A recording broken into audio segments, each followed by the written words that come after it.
Presenting Civil Guruji app available in Google Play Store. Download now. Hello engineers, मैं engineer and corporate trainer Syed Mohammad Talha एक बार फिर से आप सभी का स्वागत करता हूं आपके अपने पसंदीदा यूट्यूब चैनल सिविल गुरुजी में, जहां पे हम लोग बात करते हैं सिविल इंजीनियर्स के बारे में। इंजीनियर्स, आज के इस वीडियो लेक्चर में हम लोग बात करने वाले हैं बार बेंडिंग शेड्यूल ऑफ स्पाइरल स्टीरअप्स के बारे में। अगर इंजीनियर्स आपकी स्ट्रक्चरल ड्राइंग में स्पाइरल स्टीरअप की कटिंग लेंथ कैलकुलेट करने की जरूरत पड़ जाए या आपकी स्ट्रक्चरल ड्राइंग में स्पाइरल स्टीरअप गिवन हो तो उसकी कटिंग लेंथ को आप लोग कैसे कैलकुलेट करेंगे, यही सारी चीजें आज हम इस वीडियो लेक्चर में सीखने वाले हैं। तो बने रहिएगा वीडियो के एंड तक। चलिए वीडियो को स्टार्ट करते हैं।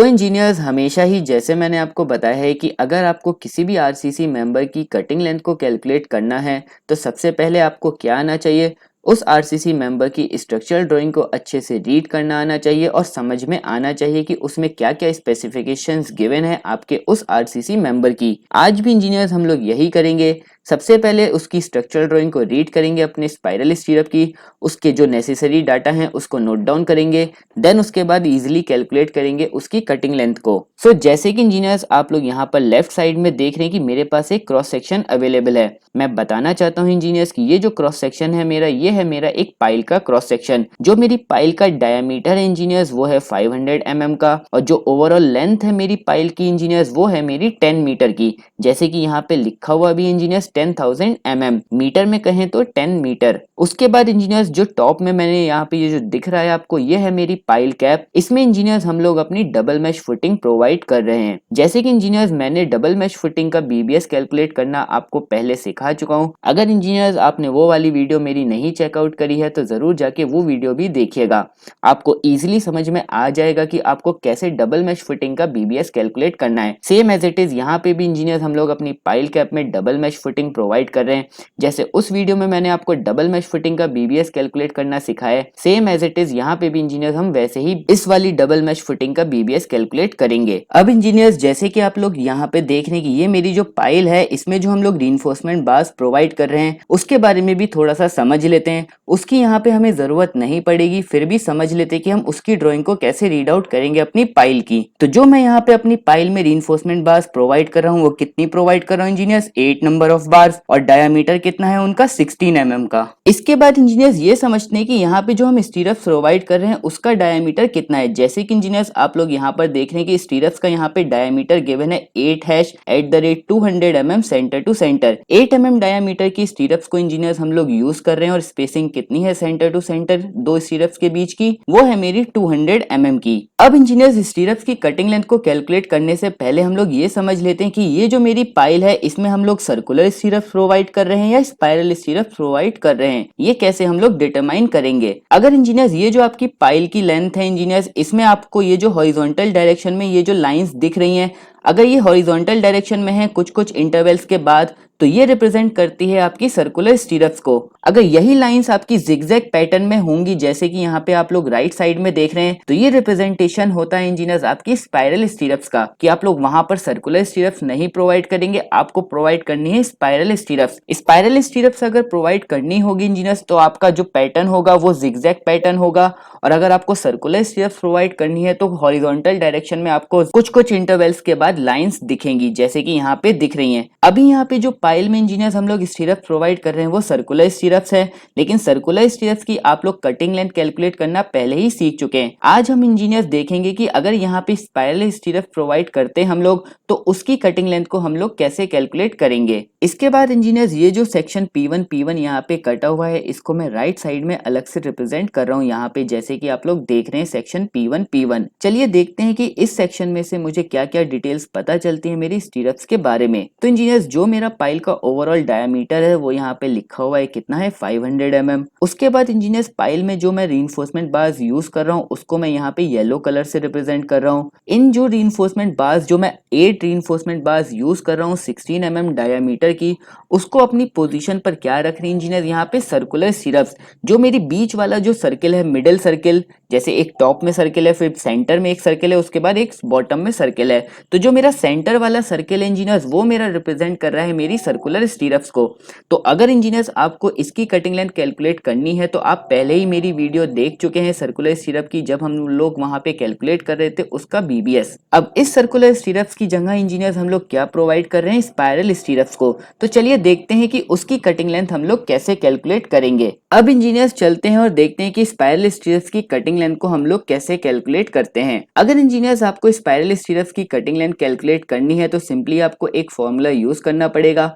फॉर्मूला क्या है engineers, n multiply by under root of C square plus P square, जहाँ पे n क्या होता है इंजीनियर्स मेरा नंबर ऑफ टर्न्स होता है, c क्या होता है इंजीनियर्स मेरा सर्कमफेरेंस होती है रिंग की, और p क्या होता है इंजीनियर्स पिच होती है। नंबर ऑफ टर्न्स का मतलब इंजीनियर्स जो मेरी ओवरऑल डेप्थ है मेरी पाइल की, उसके ऊपर कितनी बार मेरी जो स्पाइरल स्टीरप्स हैं वो टर्न्स लेंगी, वो उसको हमें कैलकुलेट करना पड़ता है इंजीनियर्स, उसी को हम लोग n कहते हैं। c क्या होता है इंजीनियर्स मेरा सर्कमफेरेंस होता है रिंग का, कि जो मेरी स्पाइरल स्टीरप्स का सर्कमफेरेंस है वो कितना है। उसके बाद पिच, पिच आपको गिवन होगी इंजीनियर्स आपकी ड्राइंग में कि आपको पिच कितनी प्रोवाइड करनी है। पिच को एक बार फिर से समझ लेते हैं इंजीनियर्स की पिच एक्चुअली में होती क्या है। जैसे कि इंजीनियर्स आप लोग यहाँ पर थर्ड ड्राइंग में देख रहे हैं कि यहाँ पे जिगजैग पोर्शन में मैंने स्टीरप्स को प्रोवाइड किया गया है। जिगजैग पोर्शन हमेशा रिप्रेजेंट करेगा आपकी स्पाइरल स्टीरप्स को। जब इंजीनियर्स आपकी स्पाइरल स्टीरप्स एक राउंड कंप्लीट करेंगी आपकी पाइल के ऊपर, उसके बाद जब ये दूसरा राउंड कंप्लीट करेगी आपकी पाइल के ऊपर, तो ये जो दो राउंड के बीच का जो डिफरेंस होगा इंजीनियर्स, यही हमारी पिच होगी जो आपको गिवन होगी। जैसे कि इंजीनियर्स आप लोग यहाँ पर देख रहे हैं, एक ये लाइन हो गई हमारी और एक लाइन ये हो गई, ये डिफरेंस हो गया इंजीनियर्स दो बार जब हमारी स्पाइरल स्टीरप्स घूमी आपकी पाइल के ऊपर। तो इन दोनों के बीच के डिफरेंस को ही इंजीनियर्स हम लोग पिच कहते हैं। तो वो आपको आपकी ड्राइंग में गिवन होगी। तो सिंपली आपको इस फॉर्मूले में ये सारी वैल्यूज को कैलकुलेट करके रख देना है और आपके पास कटिंग लेंथ आ जाएगी आपकी स्पाइरल स्टीरप्स की। सो इंजीनियर सबसे पहले हम लोग कैलकुलेट करते हैं एन। एन क्या है इंजीनियर हमारा नंबर ऑफ टर्न्स। तो नंबर ऑफ टर्न्स को कैलकुलेट करने के लिए इंजीनियर हमें सिंपली क्या फॉर्मूला यूज करना पड़ेगा, हाइट डिवाइडेड बाय पिच। जो आपकी ओवरऑल डेप्थ होगी पाइल की, उसको हम उसकी पिच से डिवाइड कर देंगे इंजीनियर्स, जो आपकी स्पाइरल स्टीरप्स की पिच गिवन होगी आपकी ड्राइंग में, और आपके पास नंबर ऑफ टर्न्स की वैल्यू आ जाएगी। मतलब कि कितनी बार आपकी स्पाइरल स्टीरप्स टर्न्स लेंगी आपकी पाइल रीइंफोर्समेंट के ऊपर। हाइट को कैलकुलेट कैसे करेंगे इंजीनियर्स, जो आपकी ओवरऑल डेप्थ होगी पाइल की, या ये कहें हाइट होगी पाइल की, उसमें से कवर को माइनस कर देंगे, बॉटम वाले कवर को पाइल का, और डिवाइड कर देंगे पिच से। ओवरऑल हाइट कितनी है आपकी पाइल की 10,000 mm, माइनस करेंगे एक बॉटम वाला कवर। कवर कितना देते हैं हम लोग पाइल में 60 mm का, तो माइनस 60 कर दिया और डिवाइड कर दिया उसकी पिच से। जैसे कि अभी हम लोग मान के चल रहे हैं कि जो हमारी पिच गिवन है हमारी ड्राइंग में वो हमें 300 mm गिवन है। तो जब हम इंजीनियर्स इसको डिवाइड करेंगे तो हमारे पास नंबर ऑफ टर्न्स की वैल्यू आ जाएगी, जो है इंजीनियर्स हमारे पास 33 नंबर ऑफ टर्न्स।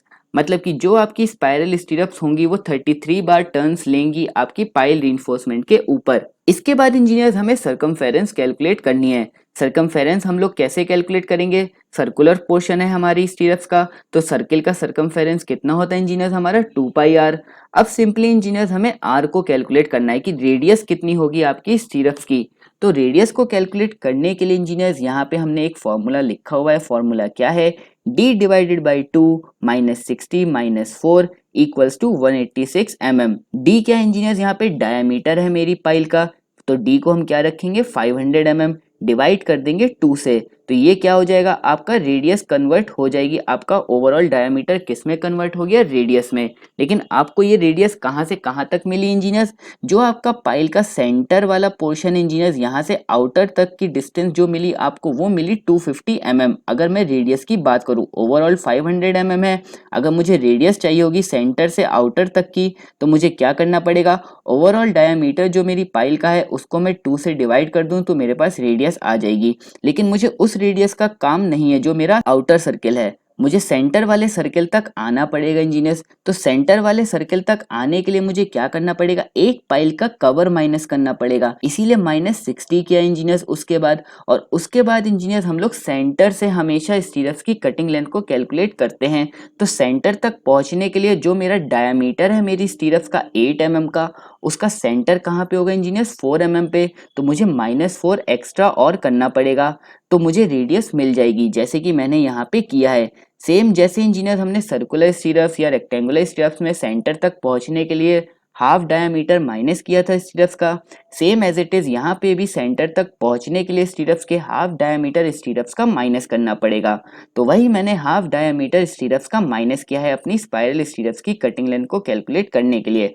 तो जब इंजीनियर्स आर में से हम लोग ये सारी वैल्यूज को पुट करके माइनस करेंगे तो हमारे पास आर जो हमारा रेडियस होगा स्पाइरल स्टीरप्स के लिए वो हमें मिल जाएगा, जो आया इंजीनियर हमारा 186 mm। आप एक बार खुद से भी कैलकुलेट करके देखिएगा। उसके बाद इंजीनियर सिंपली हमें आर मिल गया, हमने सी के फॉर्मूले में जो हमारा सर्कमफेरेंस का फॉर्मूला है उसमें हमने वैल्यूज को पुट किया, सी इक्वल्स टू 2πr। तो वहां से जो हमें सर्कमफेरेंस की वैल्यू मिली इंजीनियर्स वो कितनी मिली 1169 mm। अब इंजीनियर्स हम लोगों ने दो चीजें कैलकुलेट कर ली, एन और सी, और हमें पी पहले से गिवन था। सिंपली इंजीनियर्स अब हमें कटिंग लेंथ फॉर्मूले में हमें वो सारी वैल्यूज को पुट करना है और हमारे पास कटिंग लेंथ आ जाएगी हमारी स्पाइरल स्टीरप्स की। तो सिंपली फॉर्मूला क्या था इंजीनियर्स कटिंग लेंथ का, n multiply by under root of C square plus P square. N हमने पीछे कैलकुलेट किया था कितना है इंजीनियर्स 33 नंबर्स, सी क्या इंजीनियर्स हमारा 1169 mm, उसका स्क्वायर कर दिया, प्लस पिच का स्क्वायर, पिच कितना है इंजीनियर्स हमारा 300 mm का,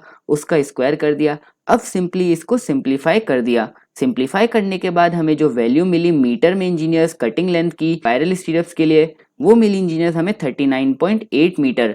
मतलब कि इंजीनियर्स हमें 39.8 मीटर की बार लगेगी हमारी ओवरऑल जो हमारी रीइंफोर्समेंट बार्स लग रही हैं पाइल में उसको टाई करने के लिए स्पाइरल स्टीरप्स की मदद से। मतलब कि हमें 39.8 मीटर लंबी बार्स की जरूरत पड़ेगी उसको स्पाइरल स्टीरप्स में कन्वर्ट करने के लिए, और उसको प्लेस करना पड़ेगा हमारी पाइल की रीइंफोर्समेंट के ऊपर। लेकिन अब एक बात इंजीनियर्स ये आती है कि 39.8 मीटर की ओवरऑल लेंथ में तो हमारी एक बार आती नहीं है, बार्स आती हैं हमारी 12 मीटर की। तो हमें यहाँ पे 12 मीटर की बार्स को प्रोवाइड करना पड़ेगा, उसको स्पाइरल स्टीरप्स की फॉर्म में कन्वर्ट करना पड़ेगा, और उसके बाद इंजीनियर्स उसको हमें अपनी पाइल रीइंफोर्समेंट के ऊपर प्लेस करना पड़ेगा। अब जब इंजीनियर्स 12-12 मीटर की रीइंफोर्समेंट बार्स आती हैं तो उसका नुकसान क्या है इंजीनियर्स कि हमें लैप प्रोवाइड करना पड़ेगा। तो यहाँ पे तो लैप लेंथ हमने ऐड नहीं करी है, तो लास्ट में इंजीनियर्स हमें लैप लेंथ कैलकुलेट करनी पड़ेगी कितने लैप आएंगे और उसके हिसाब से हमारी लैप लेंथ कितनी आएगी, और उसको लास्ट में हमें कटिंग लेंथ जो हमारी आई है स्पाइरल स्टीरप्स की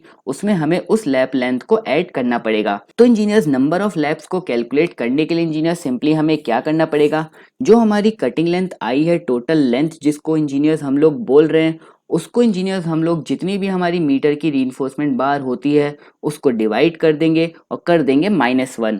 वहां से इंजीनियर्स हमें नंबर ऑफ लैप्स की वैल्यू पता चल जाएगी कि हमें कितने लैप प्रोवाइड करने होंगे। टोटल लेंथ कितनी थी इंजीनियर्स हमारी 39.8 मीटर, डिवाइड कर देंगे 12 मीटर की क्योंकि एक बार जो होती है हमारी 12 मीटर की होती है, और कर देंगे -1। वहां से इंजीनियर्स जो हमें नंबर मिला वो मिला 2.31। अगर इसको राउंड ऑफ करेंगे इंजीनियर्स तो 3 नंबर्स आएंगे। इसका मतलब ये हुआ इंजीनियर्स कि हमें 3 लैप प्रोवाइड करने होंगे। अगर इंजीनियर्स हम लोग एक लैप लेंथ कंसीडर करें 50D और हमें 3 लैप प्रोवाइड करने हैं तो कितनी टोटल रीइंफोर्समेंट बार्स की लेंथ हमारी बढ़ जाएगी, वही इंजीनियर्स लास्ट में हमने कैलकुलेट किया है। 3 लैप थे, एक लैप 50D का था तो 3 मल्टीप्लाई बाय 50D, और डायमीटर कितना है हमारी स्टीरप्स का वो है 8 mm का। तो जब इसको सिंप्लीफाई करेंगे तो हमारे पास 1200 mm एक्स्ट्रा लेंथ हमें प्रोवाइड करनी पड़ेगी अपनी स्पाइरल स्टीरप्स को टाई करने के लिए रीइंफोर्समेंट बार्स के ऊपर। तो ये 1200 mm हमें एक्स्ट्रा ऐड करना पड़ेगा हमारी कटिंग लेंथ जो हमने कैलकुलेट करी है, और वही हमारी फाइनल कटिंग लेंथ होगी हमारी स्पाइरल स्टीरप्स के लिए। तो हमारे पास टोटल लेंथ कितनी थी 39.8 मीटर, प्लस कर दिया 1.2 मीटर जो हमारा लैब डिस्टेंस था। वहां से जो हमें स्पाइरल स्टीरप्स की कटिंग लेंथ मिली इंजीनियर्स वो मिली हमें 41 मीटर। यही हमारी फाइनली स्पाइरल स्टीरप्स की कटिंग लेंथ थी इंजीनियर्स। सो आई होप आपको समझ में आ चुका होगा अच्छे से कि आपको कैसे कैलकुलेट करना है कटिंग लेंथ अपनी स्पाइरल स्टीरप्स की। नेक्स्ट वीडियो लेक्चर में इंजीनियर्स फिर से किसी नए टॉपिक के साथ मिलेंगे। तब तक के लिए इंजीनियर्स वीडियो पसंद आई हो तो वीडियो को लाइक करिएगा, चैनल को अगर अभी तक सब्सक्राइब नहीं किया है तो चैनल को जरूर सब्सक्राइब करिएगा, और नोटिफिकेशन बेल आइकन को तो जरूर प्रेस करिएगा जिससे फ्यूचर में आने वाली वीडियोस आप तक पहुंच सके। तब तक के लिए engineers thank you, keep learning keep sharing.